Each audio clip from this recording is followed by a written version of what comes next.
this video, I'm going to show you how to turn off Windows Defender. Windows Defender is that Microsoft security or guard that protects your computer from virus, but sometimes it sees third-party software as threats. In order to have a smooth installation of some third-party software which are not from Microsoft, you may need to turn off your Windows security. And to do that, you simply click on the Start menu or you click on the Windows button, okay, and then search for Windows Security, okay, then click on it and click on Virus and Threat Protection.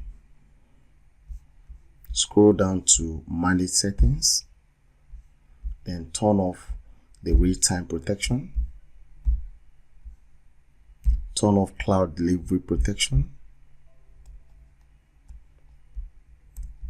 turn off Automatic Sample Submission, and lastly, turn off Tamper Protection.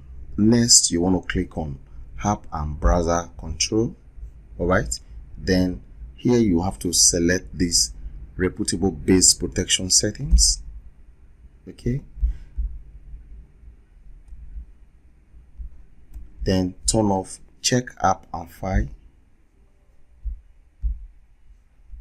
turn off Smart Screen for Microsoft Edge, and lastly, turn off the potential unwanted app blocking. So that's basically how to turn off your Windows Defender or your Windows security in Windows 10. If you want to enable your security, you have to do the same thing by turning them on. Alright, if you find this video helpful, please subscribe to my channel and click on the notification bell so that whenever we post a new video like this, you'll be the first to be notified. Thank you for watching and see you in the next one.